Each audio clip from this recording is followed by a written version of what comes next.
امام علی علیہ السلام لوگوں کو درس اخلاق دے ہی رہے تھے، اتنے میں ایک شخص کہنے لگا، یا علی، جب قیامت آنے والی ہوگی اس وقت دنیا میں کیا ہو رہا ہوگا؟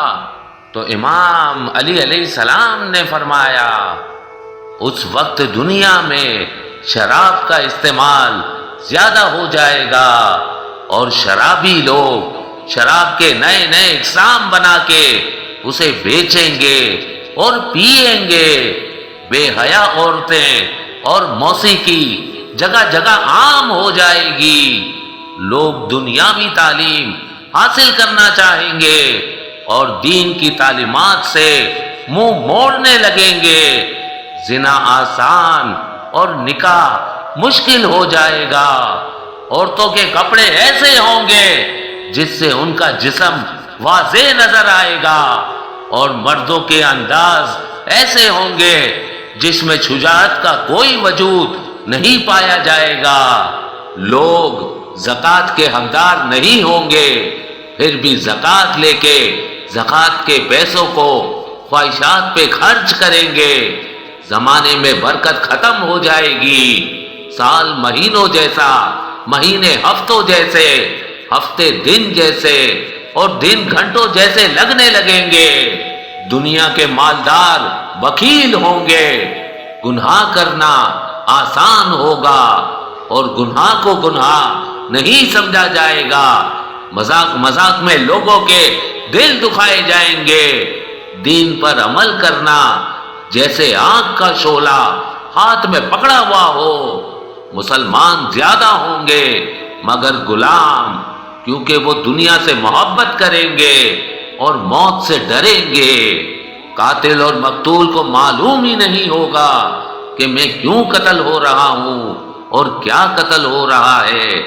اسلام پہ عمل کرنے والے پر لوگ تعجب کریں گے اور ان کا مذاق اڑایا جائے گا۔ شریف انسان کو بے وقوف، چال باز اور مکار کو دانا اور ہوشیار سمجھا جائے گا۔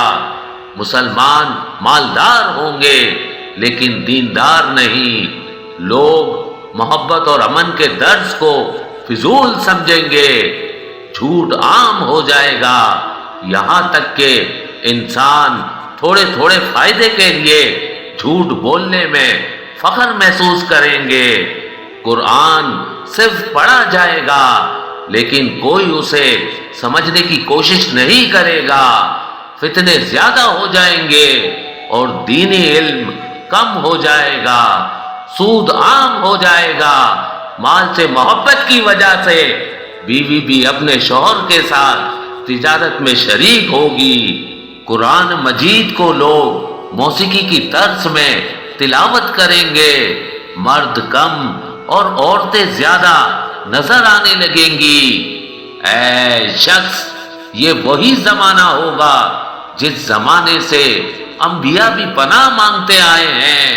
یاد رکھنا، جب وہ وقت آ جائے تو اللہ سے ڈرتے رہنا، اپنے گناہوں کی معافی کی فکر میں رہنا اور کسی بھی انسان کو اپنے وجود سے کوئی تکلیف نہ دینا، کیونکہ وہ زمانہ اتنا بدتر ہوگا کہ ہر انسان صرف اپنے ہی فائدے کی فکر میں رہے گا اور اپنی خواہشات میں اتنا گر جائے گا کہ نہ اس کے پاس کسی انسان کا احساس ہوگا اور نہ ہی کسی رشتے کا۔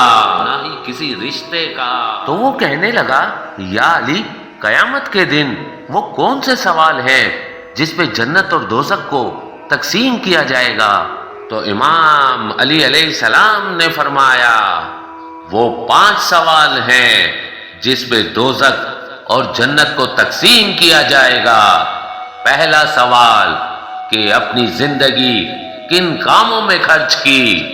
دوسرا سوال، مال کہاں سے کمایا اور کہاں خرچ کیا۔ تیسرا سوال، کیا اپنے علم پہ عمل بھی کیا یا صرف علم پہ ناز کرتے رہے۔ اور جب چوتھے سوال کی باری آئے گی تو اللہ اس انسان کے لیے دوزخ اور جنت کے دروازے کھول دے گا اور پھر پوچھے گا کہ بتاؤ دنیا میں جانے کے بعد تم نے دنیا کو کیا کیا دیا اور تم نے دنیا سے کیا کیا چھینا؟ یہی سوال ہوگا جو انسان کو جنت یا دوزخ میں دھکیل دے گا۔ اور پھر اللہ ان لوگوں کو بلائے گا جو زندگی میں اس انسان سے جڑے ہوئے تھے، وہ رشتہ دار، وہ دوست، اور ساتھ ساتھ وہ نعمتیں جو اللہ نے اس انسان کو بخشی تھی، سب سامنے کھڑی ہو کے اس شخص کے اعمال کا تماشا دیکھیں گی۔ اور اتنی دیر میں اللہ پانچواں سوال پوچھے گا کہ بتاؤ جو نعمتیں میں نے تمہیں عطا کی تھی تم نے اس کا کیا احساس و احترام کیا؟ ہاتھ سے لے کے پاؤں تک، پاؤں سے لے کے آنکھوں کانوں تک، زبان تک چیخ کھڑی ہوں گی، ہر وہ گناہ بیان کرنے لگے گی جو اس شخص نے انجام دیا ہے۔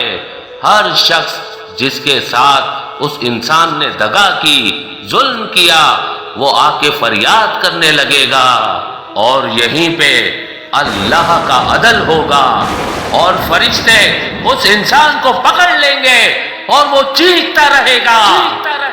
لیکن افسوس، اس وقت تمام نعمتوں اور لوگوں کی گواہی جو اس انسان کے لیے ہوگی، اس کے تحت اس کا ٹھکانہ جنت یا دوزخ کو قرار دیا جائے گا، اور وہ وہیں تابت تاحیات کی زندگی گزارتا رہے گا۔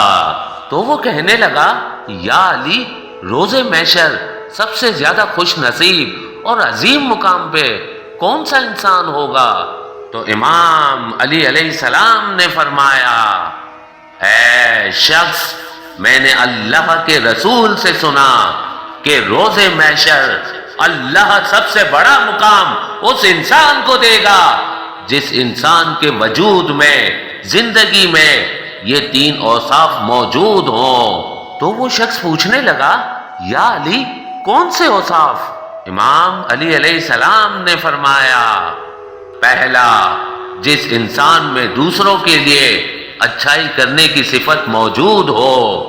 دوسرا، جس انسان میں دوسروں کے لیے اچھا سوچنے کی صفت موجود ہو۔ اور تیسرا، جس انسان میں دوسروں کی غیبت اور چغل خوری کرنے کی صفت نہ موجود ہو۔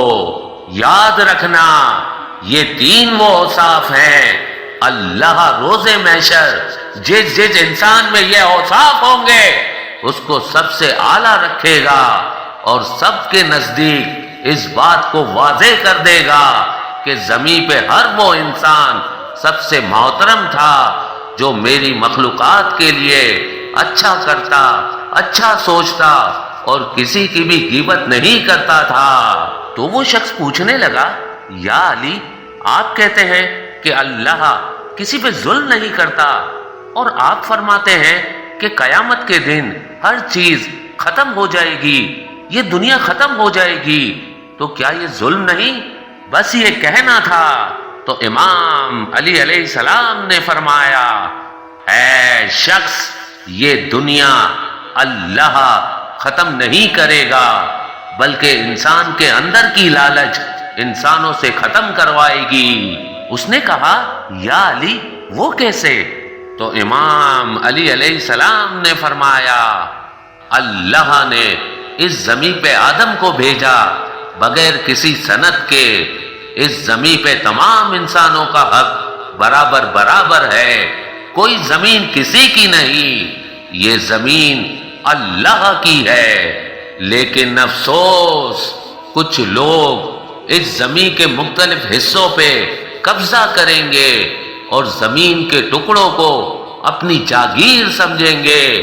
انسان دنیاوی دولت کے لیے اللہ کی قدرت کو کاٹ کے بیچ کے کھائیں گے، زمین کو کھود کر اللہ کی نعمتیں نکال کر بیچیں گے، پہاڑوں کو توڑ کر ان کے پتھروں کو بیچ کر دولت حاصل کریں گے، درخت کو کاٹ کے ان کی لکڑیاں بیچیں گے، ہواؤں کو آلودہ کریں گے، پانی کو گندا کریں گے۔